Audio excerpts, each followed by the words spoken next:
हमारे 4 साथियों को जेल भेज दिया गया और सुप्रीम कोर्ट भी कहता है कि अब ये व्यक्ति की आजादी का अधिकार है।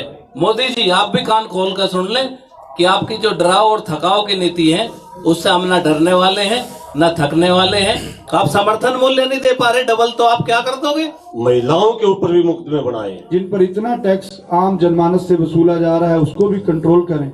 किसी भी उकसावे में आकर कोई हिंसा नहीं करनी है। अगर किसी का काफिला आता है, आप काले झंडे दिखाओ, नारे लगाओ, सड़क पे बैठ जाओ।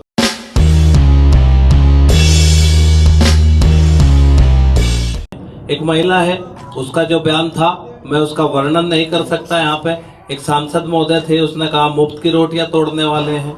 तो इनका जो प्लान है, इनका प्लान है कि हिंसा की तरफ ये धकेलना चाहते हैं। और आज आप प्रेस के माध्यम से हम कह देना चाहते हैं कि मोदी जी और खट्टर साहब, आप भी सुन लो, ये किसान आंदोलन और आंदोलन से भिन्न है। अगर आपको इस कुचक्र से आप तोड़ने का प्रयास करोगे तो पूरे देश में जवाब दिया जाएगा। बात केवल हरियाणा की नहीं है, इस आंदोलन के साथ पूरा देश खड़ा है। हमारे दूसरे साथी भी हरियाणा के यहाँ पे आने वाले हैं, वो बताएंगे आपको, अभी प्रेस वार्ता में आएंगे। तो मेरा एक वहाँ के हरियाणा के जो हमारे किसान साथी हैं, तमाम संगठन, ये संयुक्त मोर्चा का फैसला है, किसी का फैसला नहीं है। उनसे हमारा एक निवेदन है, विनती है। और कल हमने बैठक में तय किया है कि जो हमने कार्यक्रम दिया है हरियाणा में काले झंडे दिखाने का, विरोध प्रदर्शन करने का, वो हमारा जारी रहेगा, लेकिन उसकी कुछ गाइडलाइन है। आपको शांतिपूर्वक और लोकतांत्रिक तरीके से झंडे हाथ में लेके नारे लगाने हैं। अगर वो उकसावे की कार्रवाई करती हैं तो आपको उकसावे में नहीं आना है। एक लिमिटेशन, एक दायरे से आगे आपको नहीं बढ़ना है। अगर किसी का काफिला आता है, आप काले झंडे दिखाओ, नारे लगाओ, सड़क पे बैठ जाओ। वे अपनी गाड़ियां तोड़ते हैं, हमारे लोगों पे मुकदमे दर्ज होते हैं। इतनी नीच हरकतों पर वहां की खट्टर और जजपा सरकार उतर आई है कि इस तरह से की व्यवस्था से सरकारें नहीं चलती। एक दूसरा विषय है, हरियाणा में हमारा जो विषय है वो बड़ी मजबूती के साथ जन जन तक, घर घर तक आंदोलन है। और वहां पे एक प्रक्रिया के तहत ये चल रहा है कि भाई हम भारतीय जनता पार्टी के नेताओं का विरोध करेंगे, लेकिन इसको हिंसा में बदलने के लिए भारतीय जनता पार्टी ने 14 तारीख को जानबूझ के अंबेडकर जी के कार्यक्रम सभी जिला मुख्यालयों पे लगाए हैं, अंबेडकर जी की जयंती पर। तो उसमें वो चाहते हैं कि टकराव हो। हमारा अपने किसानों से निवेदन है कि संयुक्त मोर्चे का ये फैसला है कि किसी कार्यक्रम में विघ्न न डालते हुए आपको विरोध करना है, नारे लगाने हैं, काले झंडे दिखाने हैं, आपको वहां पे मजबूती से विरोध करना है, लेकिन किसी भी उकसावे में आकर कोई हिंसा नहीं करनी है। 14 तारीख को हम संयुक्त मोर्चा के आह्वान पे पूरे देश में, जिसमें हरियाणा, पंजाब, उत्तर प्रदेश, सब तमाम जगह शामिल हैं, हम उस दिन को किसान बहुजन एकता और संविधान बचाओ दिवस के रूप में बनाएंगे। और उस दिन की जो कमान है, वो इस आंदोलन की कमान दलित भाइयों के हाथों में रहेगी।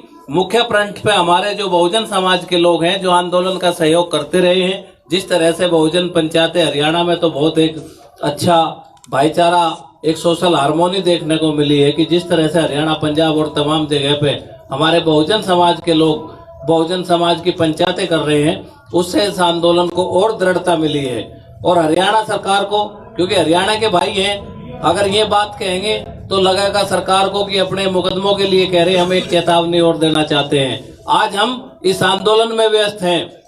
जिस दिन ये आंदोलन हमारा पूरा होगा और यहाँ से हम अपने घरों को जाएंगे, तो पहले जो हरियाणा में ये मुकदमे दर्ज हो रहे हैं, इनको खत्म कराएंगे, उसके बाद घर लेटेंगे। सरकार ये ना समझे कि इस पे मुकदमे पे कोई बोल नहीं रहा। अगला आंदोलन हमारा तुम्हारे लिए भी होगा, लेकिन अभी हम राज्य के विषय को छेड़ नहीं रहे।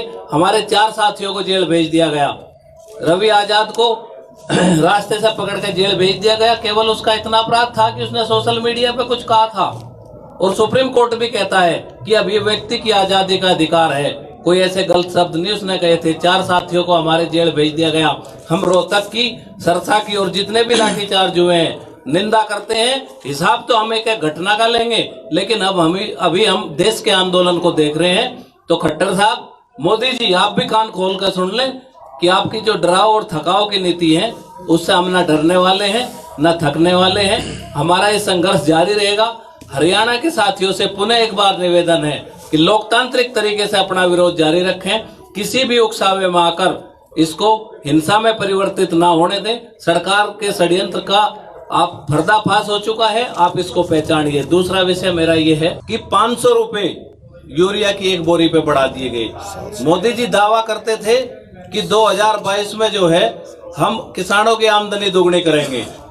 एक साल बचा है, आप कला भी कर दोगे तो आमदनी दोगुनी नहीं कर सकते। एक ही तरीका है कि जो आज रेट है आज उसका आप डबल घोषित कर दो। आप समर्थन मूल्य नहीं दे पा रहे डबल, तो आप क्या कर दोगे? आपने जो कहा कि 2022 में हम आमदनी दोगुनी करेंगे, वो भी आपका जुमला ही साबित हो चुका है, इसमें कोई अपवाद नहीं है। और एक बात और कहना चाहते हैं कि अगर रेट बढ़ते हैं तो आपको सब्सिडी बढ़ानी चाहिए। सब्सिडी तो वो दोगे जो 50 साल पहले मिलती थी, और खर्चा कंपनियां जोड़ देंगी। यूरिया की कीमतें फिक्स हैं, उसकी जो नीति है उसकी नीति में ये है कि अगर कीमतें बढ़ेंगी तो उसके साथ सब्सिडी बढ़ जाएगी, इसलिए यूरिया में बहुत ज्यादा वृद्धि नहीं होती। कंपनी राज का उदाहरण है ये। इफको, कर्बको, ये जो कंपनियां हैं इनको रेट तय करने का अधिकार है। डीएपी का जो है उसमें, केएमपी में सब्सिडी फिक्स है, और उसमें यूरिया में सब्सिडी फिक्स नहीं है, वो रेट के हिसाब से बढ़ती है। तो सब्सिडी फिक्स है और खर्चा अगर बढ़ जाता है तो हमारे डीएपी के दाम बढ़ते हैं। तो हम सरकार से मांग करते हैं कि हमारी सब्सिडी बढ़ाई जाए। अभी हमारे पास मई तक बहुत काम है। स्थानीय स्तर पर हम खाद की बड़ी कीमतों को लेकर भी संयुक्त मोर्चे की अगली बैठक में तय करके बड़ा प्रदर्शन इनके खिलाफ करेंगे। सरकार को तुरंत जो है हमारी सब्सिडी को बढ़ाकर रिलीज करना चाहिए। धन्यवाद। मेरा संबंध ज्यादा हरियाणा से है, तो हरियाणा के विषय में 2-3 बातें आपको बताना चाहूंगा। एक तो सरकार जो है पिछले दिनों जो संयुक्त किसान मोर्चे ने जो घोषणा कर रखी थी, जेजेपी और बीजेपी के जितने भी मंत्री हैं या एमएलएज हैं, मुख्यमंत्री, उनका विरोध करने की, उस विरोध के दौरान हमारे बहुत सारे साथियों के ऊपर मुकदमे बनाए गए हैं नाजायज तरीके से। और विशेषकर मावी जो तुरंत की घटना है हिसार के अंदर, महिलाओं के ऊपर भी मुकदमे बनाए हैं। चलो कोई किसान नेता पर अगर कोई मुकदमा बना दे अलग बात है, लेकिन जो महिलाएं हैं, हमारी एक लड़की है मनीषा बिश्नोई और समेत, जिसमें मेरा नाम भी समेत दिया गया है। लेकिन मैं सरकार को चेतावनी ये देना चाहूंगा कि चलो किसान नेताओं के ऊपर मुकदमे बना दें, लेकिन हमारी जो महिलाएं हैं उनके ऊपर भी झूठे मुकदमे बनाना ये सरकार के लिए और प्रशासन के साथियों के लिए भी शर्मनाक है। और जिन भी साथियों के ऊपर भी मुकदमे बने हैं, चाहे वो हिसार की बात हो, चाहे रोहतक की बात हो, चाहे भिवानी की बात हो, पूरा संयुक्त किसान मोर्चा उनके साथ में खड़ा है। उन्होंने जो विरोध किया वो संयुक्त किसान मोर्चे की कॉल के ऊपर किया, और पूरी मदद जो है संयुक्त किसान मोर्चा उस पर करना चाहेगा। दूसरी बात, जो इन विरोधों के विषय में मलिक साहब ने भी आपको बताया, मैं विशेष तौर पर मेरे हरियाणा के साथियों से निवेदन करना चाहूंगा, अपील करना चाहूंगा कि साथियों, जिस किस्म से सरकार हमें आपस में लड़वाना चाहती है, जिस किस्म की रणनीति सरकार बना रही है, आपको अपना जोश को थोड़ा ठंडा रखना पड़ेगा। और जो संयुक्त किसान मोर्चे की कल की जो मीटिंग हुई उसमें जो विशेष निर्णय जो हरियाणा के विषय में लिया गया, विशेषकर क्योंकि हरियाणा में थोड़ा जोश ज्यादा हो चुका था, इसलिए संयुक्त किसान मोर्चे ने फैसला लिया कि सभी साथियों ने विरोध तो जारी रखना है, लेकिन काले झंडे दिखाकर या नारे लगाकर कहीं भी आपने इनके साथ में, इनके कार्यकर्ताओं के साथ में भिड़ना नहीं है। बिल्कुल दूर से शांति से हमने विरोध करना है। और विशेष ध्यान रखना, 14 तारीख का जो हम भी अपना दिवस बना रहे हैं कि संविधान बचाओ किसान बचाओ के रूप में, उस दिन इन्होंने जिला वाइज जो घोषणा कर रखी है हरियाणा के अंदर की जिला वाइज बीजेपी के नेता भी जो है अंबेडकर दिवस बना रहे हैं, जबकि सच्चाई ये थी कि संयुक्त किसान मोर्चे ने पहले घोषणा की थी कि हम 14 तारीख को जो है संविधान दिवस बनाएंगे। तो सरकार ने सीधे तौर पर, बीजेपी सरकार ने किसानों के साथ में झगड़ा करवाने के लिए, किसानों को बांटने के लिए, किसानों के आंदोलन को जातियों में बांटने के लिए इस प्रकार के प्रोग्राम ऑर्गेनाइज कराने हैं। हमने केवल सिर्फ इतना करना है, जो हमारे भाई हैं बहुजन समाज के सभी साथियों को न्योता देना है। और उस दिन हम 14 तारीख को सारी की सारी स्टेजें जो है बहुजन समाज के भाइयों को देने वाले हैं। कहीं भी हम बीजेपी का सिवाय एक जिले के अंदर, कैथल के अंदर, इसमें संयुक्त मोर्चे के अंदर फैसला हो, केवल कैथल को छोड़ के कैथल के अंदर पहले से प्रोग्राम डिसाइड था, उप मुख्यमंत्री का, और पहले से ही जो हरियाणा के संगठनों का प्रोग्राम डिसाइड था। कैथल के अंदर हम उप मुख्यमंत्री का विरोध करेंगे, वो भी बिल्कुल शांतिपूर्ण तरीके से काले झंडे दिखाकर, नारे लगाकर। संख्या हमारी वहां अच्छी रहेगी और जिम्मेवार व्यक्ति उस प्रदर्शन का नेतृत्व करेंगे और पूरी जिम्मेदारी के साथ करेंगे। बाकी कहीं भी हरियाणा में हमने किसी भी प्रकार का विरोध प्रदर्शन का कार्यक्रम नहीं रखा है। कोई भी साथी अपनी मर्जी से इस प्रकार का प्रोग्राम ना करे। कोई पूरा का पूरा जो प्रोग्राम है संयुक्त किसान मोर्चे के हिसाब से करे। और कल जो है केएमपी जाम का जो है, मैं हरियाणा के किसानों से निवेदन करना चाहूंगा कि सुबह 8 बजे आप ज्यादा से ज्यादा संख्या में सारे के सारे किसान साथी सुबह 8 से अगले दिन 8 बजे तक हम जाम रखेंगे। और विशेष जोर जो है धन्ना भगत जयंती के ऊपर भी हमने डिसाइड किया है कि टिकरी बॉर्डर के ऊपर जो है राजस्थान से जो मिट्टी लेकर किसान साथी आएंगे उसका विशेष ओकेजन, विशेष आयोजन जो है टिकरी बॉर्डर के ऊपर किया जाएगा। उस आयोजन के ऊपर भी ज्यादा से ज्यादा लोग जो है पहुंचे, किसान साथी पहुंचे। आप सबका बहुत बहुत धन्यवाद। आप सब जानते हैं, हम चर्चा करते रहे हैं कि इन कानूनों से जमीन, मंडी और राशन, सरकारी खरीद और खाने के बाजार पर कंपनियों का और विदेशी कंपनियों का कब्जा होने का बहुत बड़ा खतरा पैदा हो गया है। हमारी सरकार ने पहले हमसे कहा कि वो कानूनों पे जो गलत है उसको ठीक करने को तैयार है। अब वो लगातार जो है इस दुष्प्रचार में लगी है। अभी हाल में जो भाजपा का स्थापना दिवस था उसमें प्रधानमंत्री ने फिर बोला है कि किसान जमीन के सवाल पर गलत बयान कर रहे हैं। हम लोगों ने कल संयुक्त मोर्चा में तय किया कि हम इस पूरी बातों का खंडन करते हुए और इसका जो है विस्तार करते हुए आंदोलन का, हम पूरे देश के अंदर जहां जहां आंदोलन तेजी से नहीं बढ़ा है वहां पर इस प्रचार को तेज करेंगे। उनको लिखित रूप से स्पष्टीकरण देंगे संयुक्त मोर्चा की ओर से। और देश भर के किसानों का, हर राज्य के किसान संगठनों का एक राष्ट्रव्यापी सम्मेलन दिल्ली में बहुत जल्दी आयोजित किया जाएगा।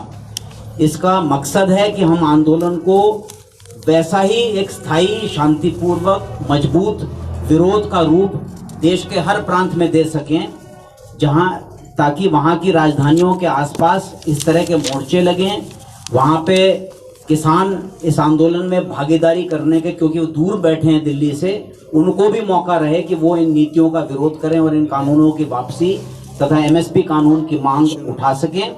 इस आधार पर इस मामले को तेज करने के लिए, इस आंदोलन को इस रूप से तेज करने के लिए हम बहुत जल्दी तैयारी करके, डेट घोषित करके दिल्ली में एक देशव्यापी सम्मेलन करेंगे जिसमें इसके आगे की योजना घोषित की जाएगी।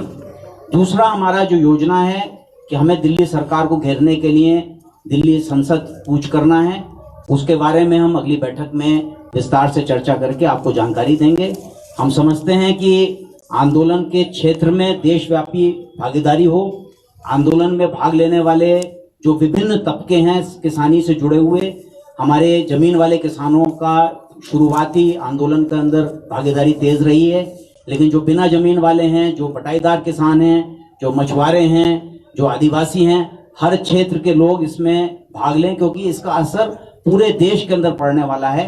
इन कानूनों से पूरे देश की खेती और पूरे देश की अर्थव्यवस्था का स्वरूप ही बदल जाएगा, ये हमारा चिंतन है। इसलिए व्यापक भागीदारी को गोलबंद करने के लिए हम इस सम्मेलन की घोषणा यहाँ कर रहे हैं। संज्ञान में है कि आंदोलन जो है लंबे समय से किसान मजदूर सड़कों पर बैठे हैं और इस आंदोलन के सामने चुनौतियां हैं कि इस सरकार की नीतियों से हमें लड़ना पड़ रहा है और जो स्वाभाविक है, लेकिन इसके साथ ही आज जो सरकार सत्ता में है उसकी नीयत से भी इस आंदोलन को लड़ना पड़ रहा है, वो भी चुनौती का सामना हम सब कर रहे हैं। और उसका प्रमाण है कि आंदोलन के बीच में एक देश के प्रधानमंत्री संसद में बोलते हैं कि एमएसपी थी, है, रहेगी, लेकिन आज गेहूं की फसल आई है और मंडियों में एमएसपी का जो दाम है वो उनको नहीं मिल रहा है। तो मैं मीडिया के माध्यम से भी कहना चाहूँगा कि अगर इस पर पार्टी के जो भी नुमाइंदे हैं उनसे ये पूछा जाए कि देश के प्रधानमंत्री जो संसद में बोल दें और वो आज पूरा नहीं हो रहा है तो उसकी जिम्मेदारी होनी चाहिए। इसके साथ ही जब पूरे मजदूर किसान सड़कों पर बैठे हों और खाद का दाम जो है वो 50 से 60% बढ़ा दिया गया है। डीजल पेट्रोल है वो आपके सामने है कि कितना महंगाई पर है।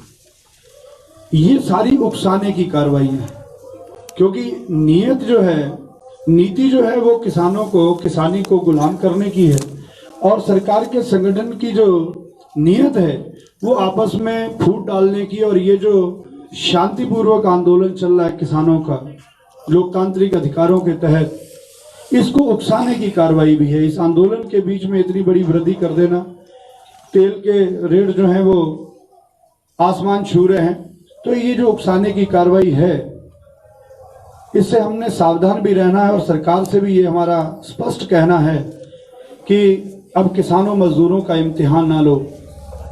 ये जो समय है ये अपनी हरधर्मिता को छोड़ करके सरकार ये जो बढ़े हुए रेट हैं खाद के, इनको भी वापस ले, और जो डीजल के रेट हैं, पेट्रोल के रेट हैं, जिन पर इतना टैक्स आम जनमानस से वसूला जा रहा है, उसको भी कंट्रोल करें।